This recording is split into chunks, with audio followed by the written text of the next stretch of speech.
Hello, and welcome to Stories from India, a podcast where we talk about myths, legends, and folk tales from India. I'm your host, Narad Muni, and I'm a mythological character myself.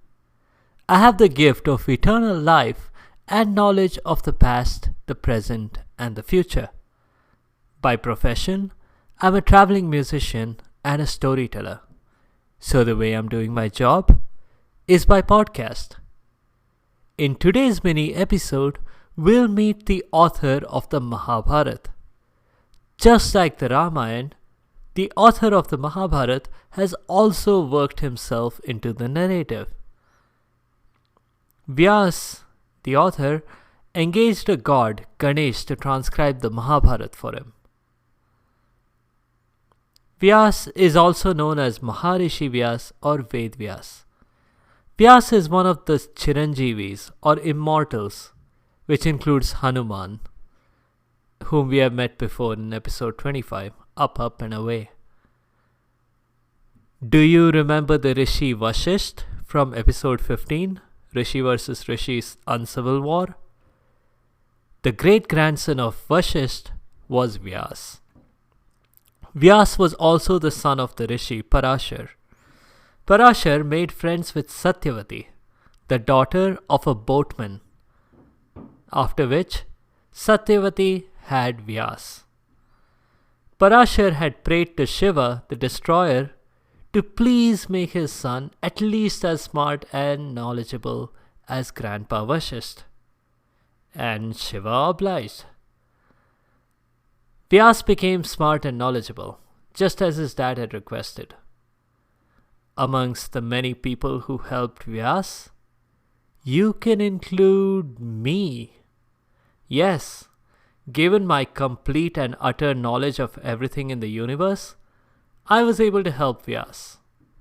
Of course, my brothers and my dad, Brahma the creator, chipped in as well. When Vyas needed to write down the Mahabharat, he decided he needed help. Given the incredible length of the epic, he had to enlist divine help. He asked the elephant-headed god Ganesh, whom we have met in a couple of previous episodes. Ganesh was happy to help, except he had one little condition. Vyas would have to narrate the story without pausing.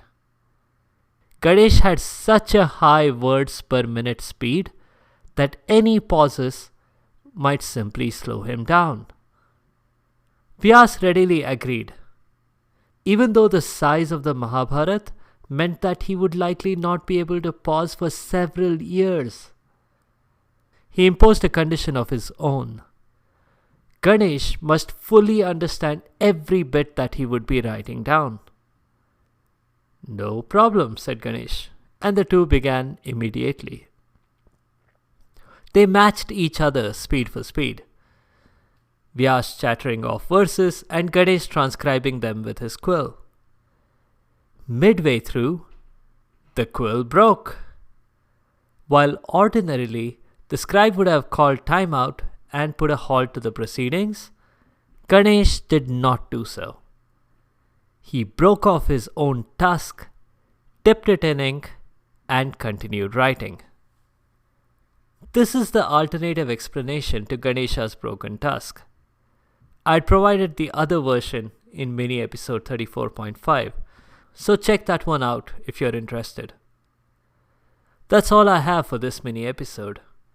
In this weekend's full episode, we'll do some stories of my dad, Brahma, the creator, because I've had a listener specifically request these.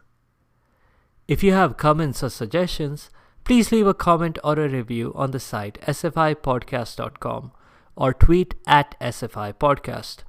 You can also find me on Instagram and Facebook. Be sure to subscribe to the show to get notified automatically of new episodes.